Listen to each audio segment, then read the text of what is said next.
Welcome to Southside Stories, the podcast about real London business, hosted by Matt Whittingham. Hello and welcome to the latest episode of Southside Stories, where we talk to leading entrepreneurs, business owners, leaders in and around London.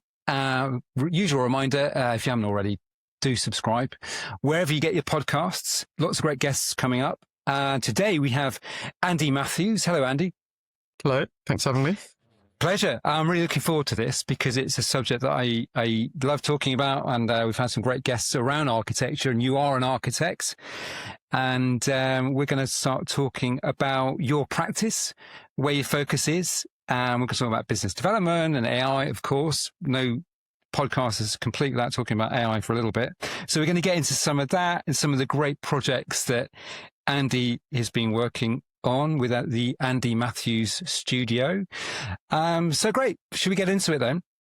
Let's go. I want to kick us off with values, because I noticed when, I spoke to you when I first came to the website, you are quite forward, quite open with values. And I don't see a lot of that on other architects' practices. And you've got some really interesting ones. A couple of them are go together, seek joy, do good. Tell me a bit about the values, Andy. How do they come about and how do you use them in a day-to-day world? Interesting. I think, like most people, I started to practice with wanting to do things how I wanted to do them, obviously. So, that's inherently values driven, I think, certainly for me. But architects are very good at kind of waffling about things, I think. And a good example is sustainability. And we all have the term greenwashing. So we actually publish figures for those now, but we felt it was important to actually say what those values are. So it's fine saying we're a values driven practice and so on, but actually, well, what are they? What do you stand for? And, how do you live them, basically? So ultimately that came about through working with the team, workshops, post-it notes, the usual management style stuff. And then they were finessed with a copywriter and myself, and then an illustrator, but not AI. And they're clearly presented on the website. So, the idea is that we're probably a bit Marmite. You might like us, you might not. But if you do like us, that's great. We'll put a link to the website in the show notes. I mean, of those of those values, any that are particularly close to your heart, or are they all your babies and you treat all of them equally?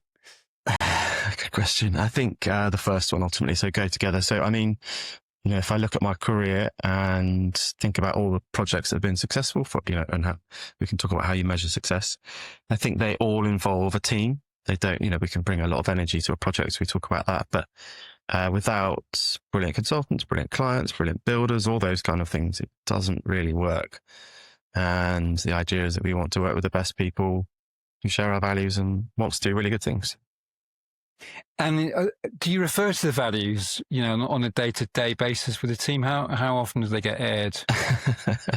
I don't really, but I think they're kind of implicit in many ways. And we actually can turn that into a metric. I did a business course recently and turned it into an Excel spreadsheet, so you can actually turn those into values. But I mean, we use it to hold ourselves to account, to hold each other to account, to clients, and we're not judging people, but clearly if someone's a good fit for you. But you can kind of tell if people like them. We're talking to a new client at the moment about a new sports pavilion. And actually, he wouldn't stop talking about it until they were great. If it was just a lovely thing to see. So somebody who does like them probably really does like them.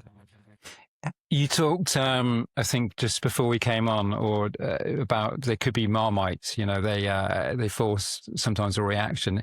Have you ever lost or won a client because of them? I think losing is probably the more interesting part of that question, isn't it? Mm-hmm. I mean, I think it's fine to say no, and we have said no to people. We do have a mechanism in place for kind of doing early work without a full commitment. Largely to residential projects, but sometimes, there isn't the right fit, and that's okay. I think there's the right architect for everyone. Hopefully there's enough work for us all. We don't want to compete too much with other people, but I think, they're there for a reason. And a friend of mine said, it's really good you do this, because if they're meaningful, they should cost you something. And the cost is that we don't work with everyone. It's not to say, oh, I'm not good enough to work with you and so on. But what's the point of doing your own thing if you're not going to do it and stand for something, basically? I think that's the point, really. Yeah. Because, I mean, just on that thread, started your own architectural business rather than, you could be working in a different practice for somebody else. So is this for you, you've already expressed it really, but part and parcel of you running your own ship? Yeah, I think so. There's it's kind of feature and a bug, isn't it? Being your own boss. The great thing is no one tells you what to do, and the bad thing is no one tells you what to do. So, but yeah, I mean, they're ultimately a summary of the things that drive me and the things that. I mean, it's a great process to actually turn them into something that's so succinct like that. Really, it's not easy at all. No, it's not. And having other people help us through that and play those back to us is really helpful. But yeah, I wanted to do things my own way and to my own values. And this is a direct expression of those things, written down in quite a snappy little words. Yeah, no, they're great. I've worked in big organizations and small organizations, and quite often values are quite vanilla. And easily forgotten. I think every insurance company, for example, has integrity. Have you seen the? I probably won't say their full name, but something Nomics, the two Australian guys who talk about this and how generic those values are, and they get through and they're all the same, and then you get to kind of defence contractors. It's meaningless. It can just turn into complete corporate jargon. Yeah. No, I think you've done a great job around that. Yeah, I mean, just as a side panel, actually, the only values I really can remember from being an employee was actually in Australia and for Vodafone. And Vodafone Australia had a very particular culture.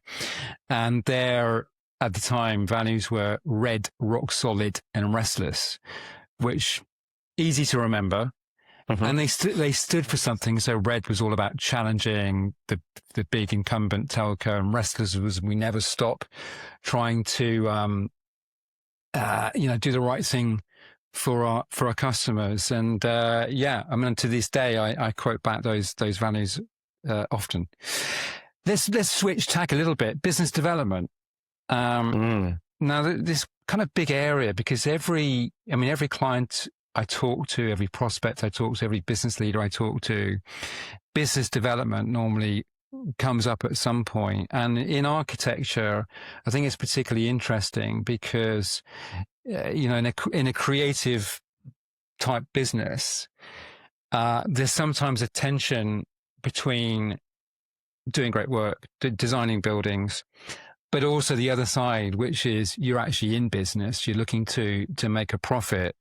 And sometimes I've noticed with some architectural practices, there's a bit of a tension there in how do you best organize yourselves or team responsibilities to go out there and win new business. What's your approach? I think we're subject to the same challenges, really. I quite fortunately actually quite enjoy it. I quite enjoy going and talking to people. I don't enjoy cold calling people. So all of my business development is done on relationships, basically. And some of those relationships are developed through cycling. We've talked about this endlessly, there's like 70% comes from cycling and so on. But actually, building strong, solid personal relationships and then not asking for work, but, that has then turned into, oh, can you come and talk to us about this? Maybe we're a bit passive in that regard and maybe we should be a bit more assertive. But actually, for instance, we finished a cricket pavilion recently and 2 new projects have come out of that through showing friends who happen to be development managers or project managers and things like that. So, and the intention wasn't to come and have a look at it and can we have some work? It was more just let's share that and see what we think and let's talk about it. But actually the point being that, it's taken us 5 years to get to published work and we've only just had the photos done for that. But it takes time to build a reputation, show some work, deliver those things. And then people tend to notice as well. I think people also tend to follow for quite a while before they're ready to purchase. And that's not tangible. You can't track that through a CRM or anything. It's I guess the most enjoyable thing about it is serendipity. I just get really excited when somebody approaches about a project, We've had things to ChatGPT, or someone's spoken to their daughter who's walked past a cricket. We've only got another bid on the back of that. We've not even got it in the press yet. So what's my strategy? Well, try and do good work, keep talking to people, build personal relationships. That's probably not MBA material, is it? But well, no, I think it's very important. I mean, referrals are, introductions, especially referrals, are, the best way to win new business. Referrals are, you're often cutting through the know, like, trust piece quicker if you've got a known intermediary that's introducing you. So it's a very effective way of doing it. I mean, that's a good point, actually. Sorry to interrupt, but I mean, we generally not bid on things. So we've always can't possibly win. But actually, we did a bid the other day and, on a couple of bids recently, and put a lot into it and bid against 2 other firms of architects and won, and I think that goes back to values, being very honest about how those bids are formulated and so on, with the intention that they either like it or they don't, and that's great. It works both ways for us, I think, doesn't it? How disciplined, how programmatic are you around it? I mean, do you block time? Do you set yourself a target? Because I'd imagine it's quite easy to get distracted from the doing side, isn't it? Yeah. I mean, I'm surrounded by some very talented people who are much better at doing than I am. So, I can focus on these other things when it suits. But there does seem to be a massive uptick in leads coming in at the moment. So I don't know quite what's happened there. But I think some of that's to do again, comes back to relationships, building relationships with contractors. They're now passing us work where we've employed them before and so on. But I don't think there's a real discipline to that. And sometimes we're a bit reactive rather than proactive, really. I mean, as you know, there's so much to do. So fortunately, I enjoy some of the marketing activities anyway. So yeah. Yeah, that's. But how do you keep the balance? I mean, has there been a time where perhaps you haven't been as rigorous, or the leads haven't come on an inbound basis? Has there been a time where perhaps you're like, actually, when I look at the order book and I look at the workflow for the next 6 months, it's looking a bit bare. Have you had situations where that's happened? Yeah, I think it's tricky. I think it comes back to, how long do you hold your nerve? How long do you keep your team in place? How long do you keep going, knowing that something's going to come in? And obviously, you can be as proactive as you want, but somebody has to respond to that in some way. But I think it's kind of trusting the process, isn't it? And it's usually when there's nothing, 4 things land on your desk, and it's also hard to know when they're actually going to land. So we've had some things that have, first inquiry, 2 weeks, 3 weeks later appointed, boom, off we go. We need to hire someone. Other things, bid 3 months earlier and they're still working out things internally. So trying to find a path through that. And actually, as some of our workloads got a bit bigger, we can't just get by with being so adaptive. So actually, maybe think about doing some resource planning and things like that, which is a very grown-up activity. But do you know what I mean? So the scale of projects has gone up, and actually that means, a slightly more planned response to that, I think is probably fair to say. Where are you? It's great to hear that you're getting some uptick in activity in inbound leads. That's great to hear, because it's not a particularly easy time in the construction industry right now. You're quite diverse, aren't you? Because you're across a couple of different areas: homes, retail, arts and culture, education, workspace. Was that a conscious decision, or was that organic, the way that those sectors have emerged? Well, everybody says you should find one sector and focus on. I don't really like the word sector, but you should just, homes, focus on that, do that really, really well. It doesn't quite appeal to me as much, because I think we've got a much more interesting background. And I guess even 5 years in, I'm still showing previous work from previous practices, probably easing out a little bit. But I think it's relevant to show the scale of projects that we've worked on before and that we want to work on again, really. And obviously with that comes a bit of ambition to do those kind of things that, and the cricket club, we're very fortunate to be able to do that. And that's kicked us up a gear and shown, just being appointed by somebody who's not a homeowner is a massive win.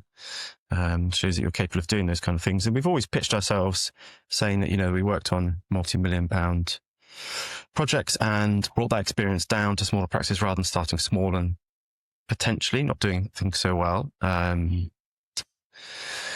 lost my train of thought slightly, but I mean, ultimately, I enjoy the variety. I'm sure we'd be much more profitable if we just did the same thing. But actually, to be fair, we are getting to a point where we're now able to reuse things. Templates are starting to form, processes are starting to be a bit clearer, and so on.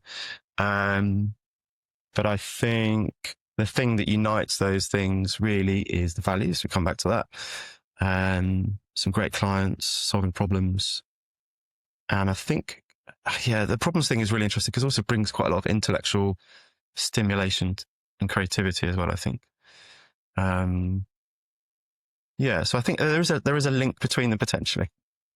Is there a design link? I mean, if I looked at some of Andy Matthews' projects and buildings and so on, could I tell, or is everyone uniquely different?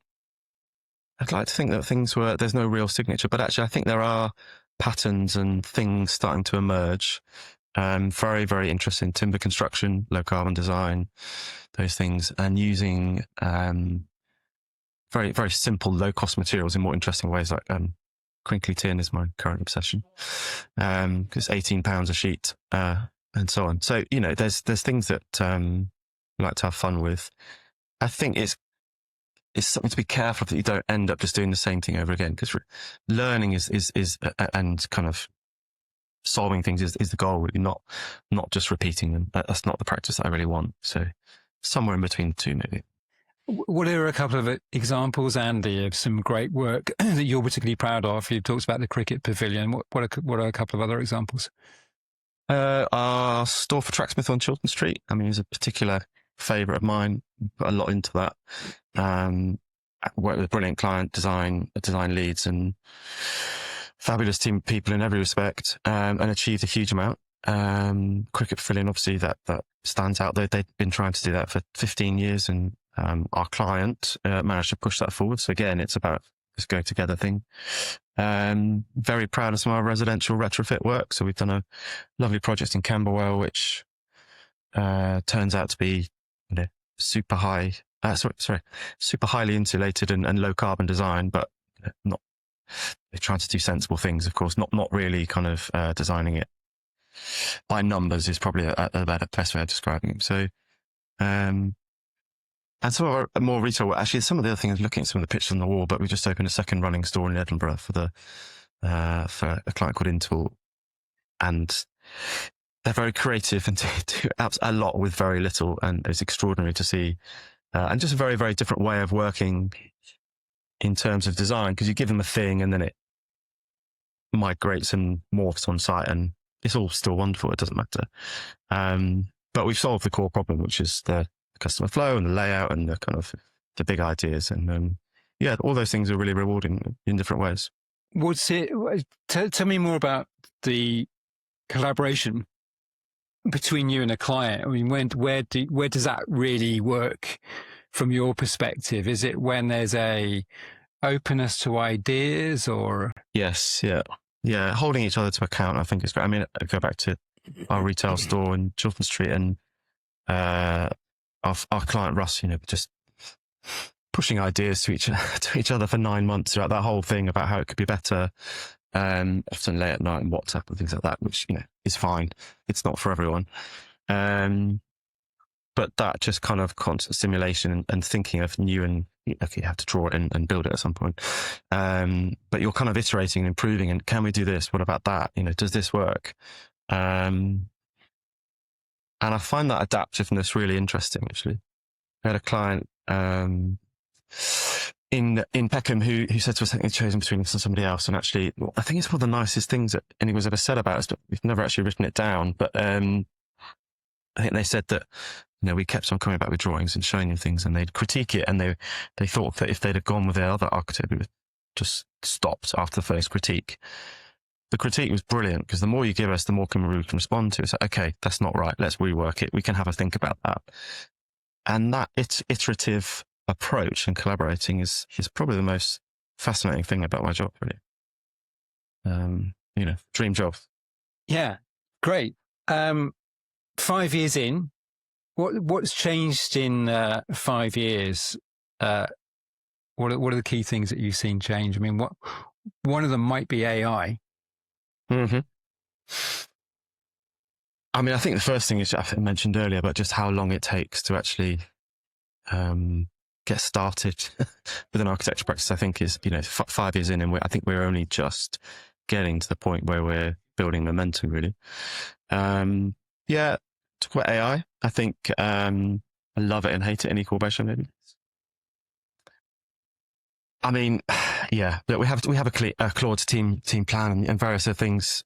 We use it for templates, converting things, analyzing data, taking stuff out, CSV files, and tell me what to do with that, and then turn it into lists and things. Making a whippet in our CAD drawings for a client who wanted one in her pavilion. What else? Little updates to renders and things. But we do spend a lot of time employing and money employing professionals to do the job properly. Really, we are using things like automation. We have a very smart man called Klaus who set up some automated systems for us to do things that are just repetitive. So that uses something called N8N, and we use Mistral AI as part of that because it's GDPR compliant. We're trying to move away from subscriptions as well, generally. So we're trying to move to open source where possible. And obviously, as we grow the practice, those numbers just multiply, obviously. So we've replaced Notion with a free alternative. We've got a Linux server in Germany, and we intend to kind of keep finding other things for that. I think subscriptions are just such a burden on every business, I think, at the moment. Yeah, and I think there's a bit of a line in there as well. I don't like generative AI for text at all, and I won't accept that, I'm afraid. We're quite sad seeing a lot of people posting a formulaic AI called slop on LinkedIn. And I think there's been that push for content, hasn't there, over the years? Like, you must post 3 times a week and all this kind of stuff.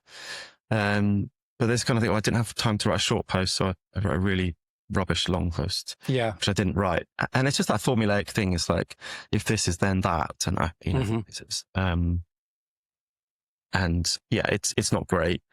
I mean, we put a lot into our writing. I think it's a really good thing to do. And I've been reading recently about loose synapse if you don't use certain parts of your brain correctly. So actually trying to lean in and do more writing, reading, and drawing as well, actually stepping away from the computer because I don't want to offload those things. Those are things that are really valuable to me, and I want to keep them and do more. And difficult tasks are difficult for a reason, I think, probably.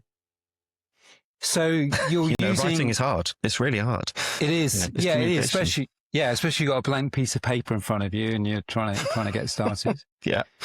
Synaptic pruning, it's called. Sorry. Yeah. So it sounds, well, 2 things strike me there. One is, it sounds like you are very into the technology there.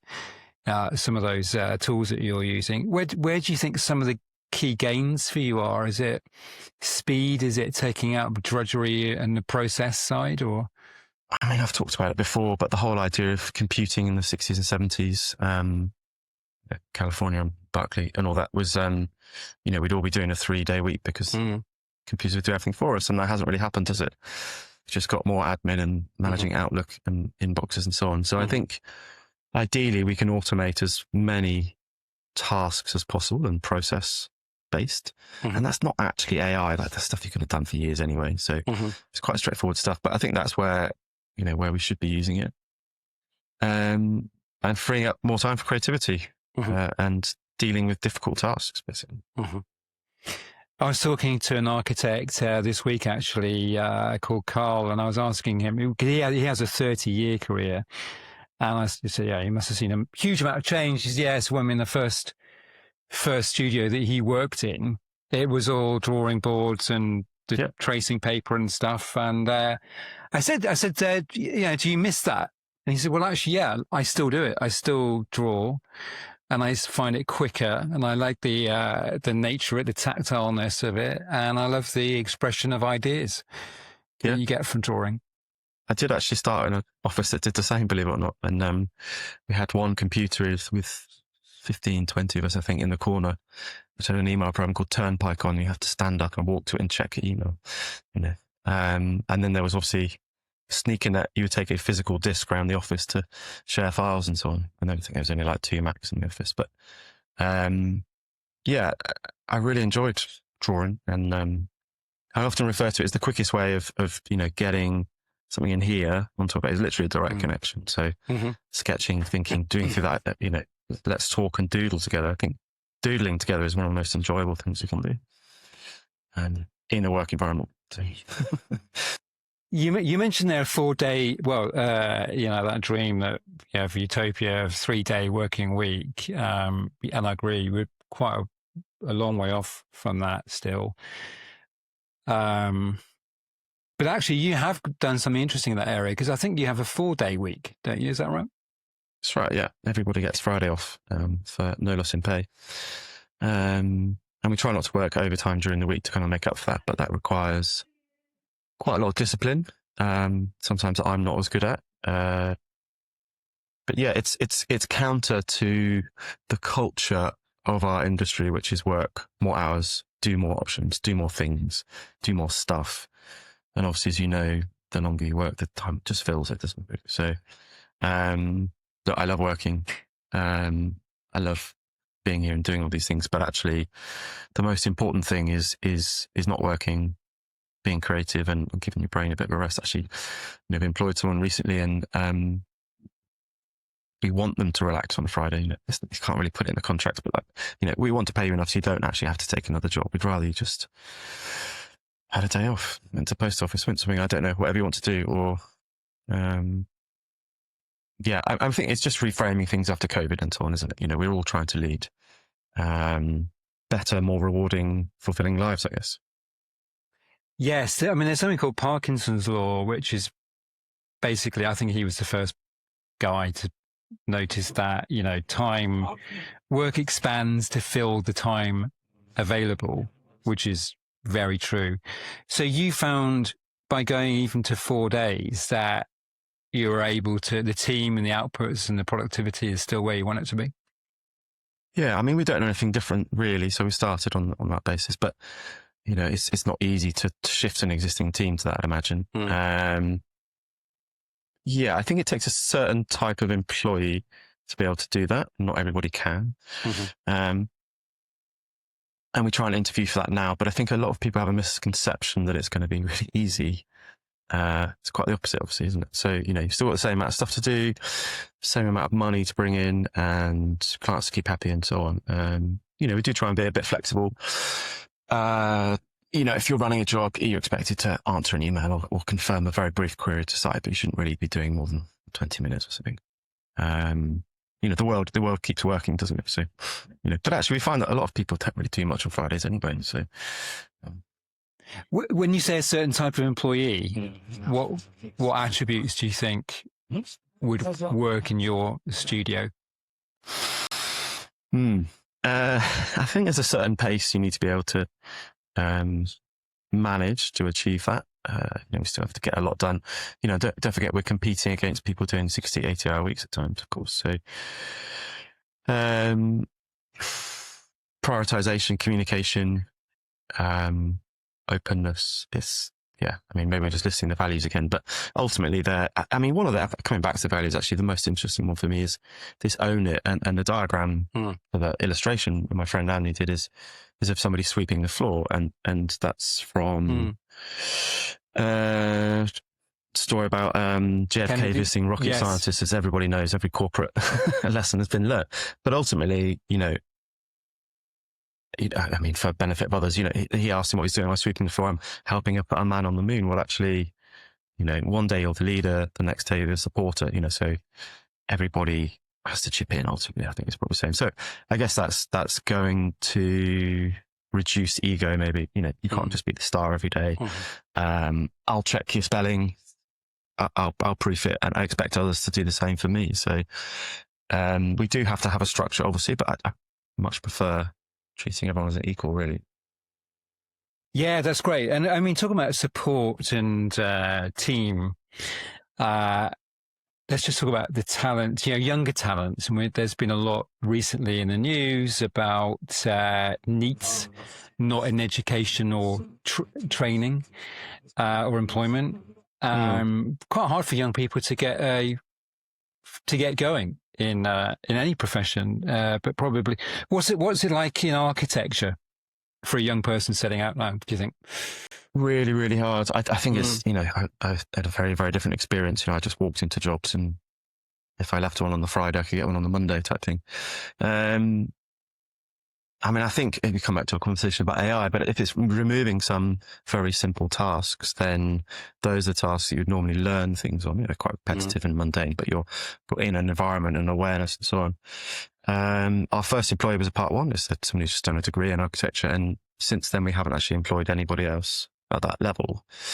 But actually, what's a good example? We put an ad for part two about 18 months ago, and we had 500 applications. Wow. Okay. And, it's a deluge of information to deal with and so on.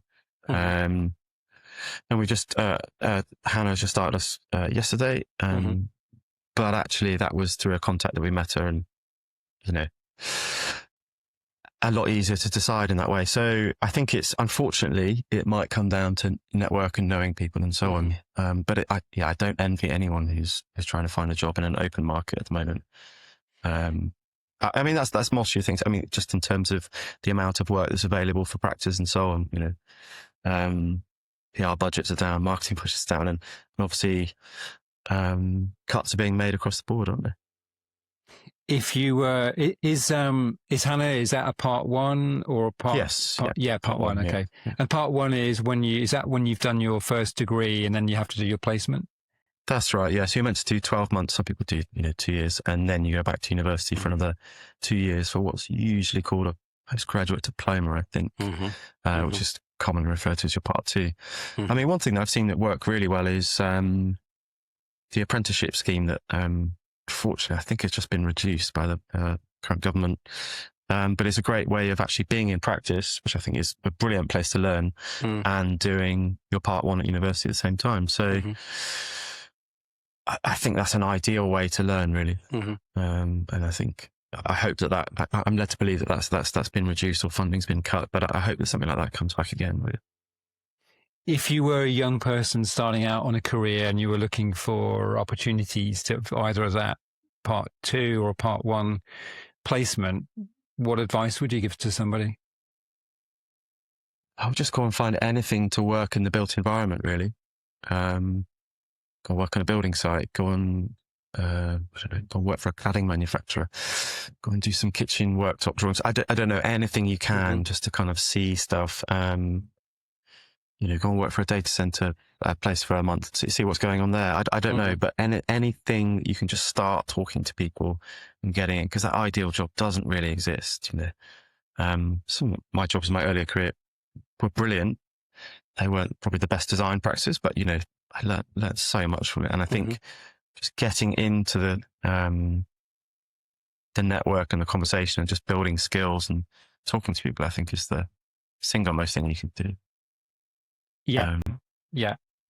Agree. It's, I think it's quite hard though for younger people because, I think maybe they don't have as much confidence, perhaps to go and approach people, and it requires, getting out in the real world and that face-to-face engagement. I think we're all a bit like that at that age, but I think people are very, asking somebody for help or people often feel quite, it's quite rewarding for somebody to be able to seem to be useful and give them help, isn't it? So I think,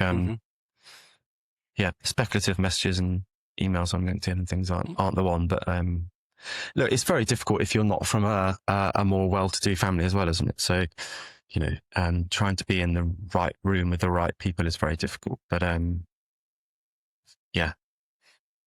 keep at it, I think.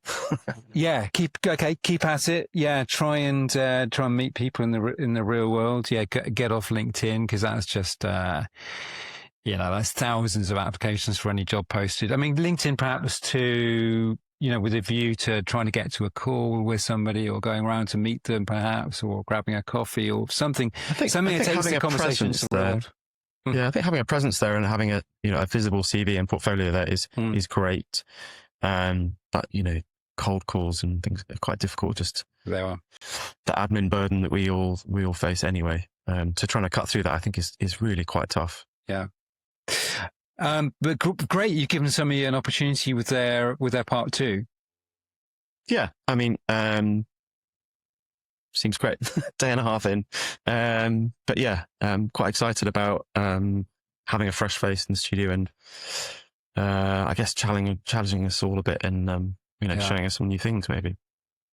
Yeah, absolutely. Yes, I think not perhaps for you so much because it sounds like you're very into the space, but yeah, I was talking to somebody the other day, and they were remarking on two things. One is that they were sort of thinking about their exit strategy, and they made the point that they really wanted their young team to be out there and engaging with other peers of their own age in client organizations.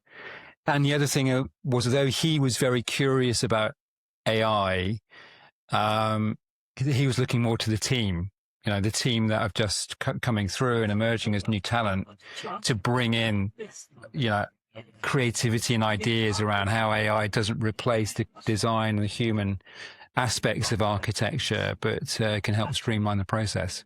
I think, I think I agree with him. I think I know who you're talking about as well. I think it's that low hanging fruit which is at risk. So, for instance, we learned very quickly in bidding for residential things that we won't compete against providers like Resi, who will do a more, say, less bespoke service. There's no point. They're different markets, if you see what I mean. So I think those things are much more at risk, those kind of things. But ideally, our offer is much more bespoke and creative, and people value that, and that sets us apart from those things. So hopefully that still holds. Where would you like to take the business in the next year or two, Andy? I'd like to have a lot more fun with it, get some things published, hire some more brilliant people, maybe have a slightly bigger studio. And I don't know, really. It's quite hard to look ahead, isn't it, sometimes when you're in the thick of it and just trying to keep the wheels turning. I think, we want to have a real considered effort to have a much more diverse team. I'd like to grow the team and be able for me to step back further from the day to day to kind of do other things, basically. So I think developing that well-oiled machine, I think, is probably the goal. And I think the difficulty with that as well sometimes is that you don't look back and see all the things that you have done. You're always looking at the kind of peak ahead, aren't you? So maybe stepping back a bit more and reminding ourselves of what we actually have done. The publishing bit, what do you mean by that? Well, we've never had a project on the zine or National Press or anything like that. So I think it's really important to have things photographed properly. We're not doing it for those kind of things, but I think there is something nice about it, that there's a bit of recognition or acceptance of your work. And I think most importantly, it's really good for the team and the motivation for them that, if we do something that we love, somebody else might love it and they might share it on their website in the crudest sense. We're all driven by ego to some extent, but it's nice to see, and your mum will be very happy. So, it's a little bit of a warm feeling from seeing it out there, isn't it, at times, I think. We don't do it for awards and things like that, though. Yeah. That's not the goal. Yeah. Yeah. No, actually, I think everybody wants to be recognised, especially for obviously for great work. Yeah. And just going back to growth for the business, have you set any goals or plans around where you'd like to be in terms of size of practice? Often talked about 10 to 12 people as being a nice size, but actually I've stopped really talking about that. I don't really see a number as the goal. I see the work as the goal, and that considered growth and a team building around that is more important, actually. So also trying not to get ahead of ourselves. So not just employing people because we've got a short-term issue, trying to be a bit smarter with freelancers and so on if we can. But ideally the work keeps coming, do nicer things keep coming and so on. And we work with great people and it's all just wonderful. And that's just a self-fulfilling prophecy as we go forward. But I enjoy some of the scale of projects that are landing on our desk now. I mean, the stuff that's landing on our desk in the last 6 months they're all dream projects. Things we couldn't even have imagined 18 months ago, I think. So. Yeah, I was about to ask you, what is a dream project for you? I don't think it exists, but it's very well paid. It's a brilliant client, and you get to have quite a few Negronis and dinner with them at the end in the building. It's probably my perfect one. I've got one in mind, which we're not allowed to share yet, but it's with my friend Olivia, who's, I think we're working towards that goal pretty quickly at the moment.